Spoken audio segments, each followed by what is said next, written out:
আজকের ক্লাসে আমরা পঞ্চম শ্রেণীর অষ্টম অধ্যায়ের সামান্তরিক এবং ত্রিভুজ এই দুইটির ক্ষেত্রফল সম্পর্কে জানব। প্রথমে দেখো একটি সামান্তরিক এখানে আঁকা আছে। এটা সামান্তরিক আমরা কিভাবে বুঝবো? সামান্তরিকের দুইটা বিপরীত বাহু পরস্পর সমান থাকে, একদম হুবাহু আয়তের মতো। আয়তের ক্ষেত্রে আমরা কি দেখেছিলাম? এই যে এরকম একটা আয়ত থাকে, এই দুইটা বাহু এবং এই দুইটা বাহু সমান হয় এবং এই বাহুটা সমান হয়। কিন্তু আয়তের সাথে সামান্তরিকের মূল পার্থক্য কি বলতো? আয়তের এই যে এই প্রত্যেকটা যে বাহু এগুলো একদম সমান থাকে, কিন্তু তার মানে 90 ডিগ্রি থাকে।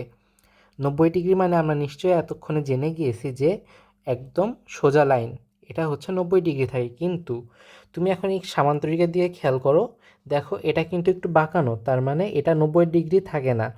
আয়তের সাথে সামান্তরিকের মেন পার্থক্য এখানেই যে এখানে 90 ডিগ্রি থাকে না, এখানে একটু বাঁকানো থাকে, আর বাকি সব ক্যারেক্টারিস্টিক্স বা বৈশিষ্ট্য সেম থাকে। ধরো এটা 8 সেন্টিমিটার হলে এটাও 8 সেন্টিমিটার হবে, এটা যদি 3 সেন্টিমিটার হয় এটাও 3 সেন্টিমিটারই হবে। তাহলে আমাদের এখানে আরেকটা যে নতুন কনসেপ্ট জানতে হবে সেটা হচ্ছে উচ্চতা, কারণ এখানে আমাদের একটু বাঁকিয়ে দেওয়ার জন্য একটা উচ্চতার সৃষ্টি হয়। এখানে দেখো উচ্চতা দেওয়া আছে 6 সেন্টিমিটার, তার মানে এই ভূমি থেকে এই পর্যন্ত 6 সেন্টিমিটার, এবং এইখান থেকে এই পর্যন্ত 8 সেন্টিমিটার, এটা হচ্ছে ভূমি। তাহলে এই 8 সেন্টিমিটার এটা হচ্ছে আমাদের ভূমি। ভূমি মানে কি? মাটি। তাহলে দেখো ভূমি যেহেতু আছে তার মানে মাটির সাথে, সো এটাকে আমরা ভূমি বলছি। এবং উচ্চতা, উচ্চতা মানে কতটুকু উঁচু সেটা বোঝায়। তাহলে এই 6 সেন্টিমিটার এটা আমাদের কি বলতো? উচ্চতা। এবং এই দুইটি উচ্চতা এবং ভূমিকে কাজে লাগিয়ে আমরা সামান্তরিকের ক্ষেত্রফল খুব সহজে বের করতে পারি। তাহলে সামান্তরিকের ক্ষেত্রফল কি? সামান্তরিকের ক্ষেত্রফল হচ্ছে ভূমি গুণ উচ্চতা। তাহলে ভূমি এবং উচ্চতা গুণ করলে আমরা খুব সহজেই বের করে ফেলতে পারবো সামান্তরিকের ক্ষেত্রফল কত।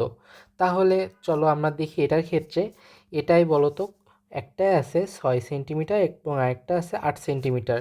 তাহলে আমরা যদি এখানে হিসাব করতে যাই, ভূমি দেওয়া আছে 8 এবং উচ্চতা দেওয়া আছে 6, তাহলে 8 গুণ 6 তাহলে কত হয়? 6 8 48। তাহলে 48 বর্গ সেন্টিমিটার। এই যে বর্গ সেন্টিমিটার, এটা কখনো ভুল করা যাবে না, যেহেতু দুইটা সেন্টিমিটারের গুণফল, সো এখানে আমাদেরকে বর্গ সেন্টিমিটার দিতে হবে। দেখো নিচেও সেই একই কথা বলা আছে, এখানে দৈর্ঘ্যকে ভূমি এবং প্রস্থকে উচ্চতা বিবেচনা করলে সামান্তরিকের ক্ষেত্রফল কি হবে? ভূমি গুণ উচ্চতা। তার মানে যে ভূমি আছে এটা এবং উচ্চতা মানে নিচ থেকে উপর পর্যন্ত যে দূরত্ব, এটা হিসাব করলে খুব সহজেই আমরা সামান্তরিকের ক্ষেত্রফল বের করে ফেলতে পারবো। চলো এখন দেখি আমরা ত্রিভুজের ক্ষেত্রফল। ত্রিভুজের ক্ষেত্রফলের সূত্র হচ্ছে ভূমি গুণ উচ্চতা ভাগ 2। চলো আমরা এখন একটা ত্রিভুজ আঁকিয়ে দেখি। ধরো এটা একটা ত্রিভুজ আঁকলাম আমি। তাহলে এই ত্রিভুজের এই যে যেইটা আছে এটাকে আমরা বলবো ভূমি। দেখে বুঝতে পারছো এটা ভূমি এবং এটা হচ্ছে উচ্চতা। তারপর আমরা ধরো আরও অনেক ধরনের চিত্র আঁকি ত্রিভুজের। ধরো এটা আরেকটা আমি চিত্র আঁকলাম ত্রিভুজের। এখানে এটা মনে করো 3 সেন্টিমিটার। তাহলে এখানে উচ্চতা কোনটা হবে বলো তো? এটা কি উচ্চতা হবে? না। এটাও কি উচ্চতা হবে? না। উচ্চতা কি ভূমি থেকে একদম মাথা পর্যন্ত দূরত্ব। তাহলে এই যে মাথা থেকে এই যে ভূমি, এটা ধরো আমরা দিলাম এখানে 6 সেন্টিমিটার। তাহলে এই যে 6 সেন্টিমিটার এটাই হচ্ছে আমাদের উচ্চতা।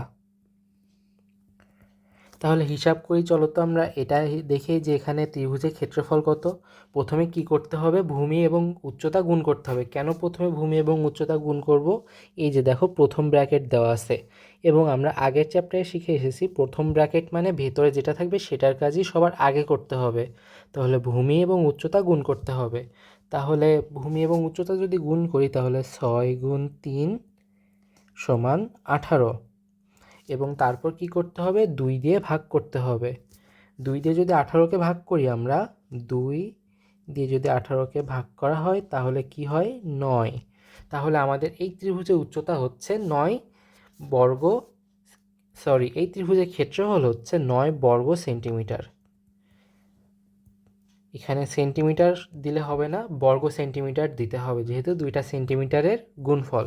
তাহলে ত্রিভুজ এবং সামান্তরিকের যে ক্ষেত্রফল নির্ণয়, এটা খুব সহজে আমরা বের করতে পারবো।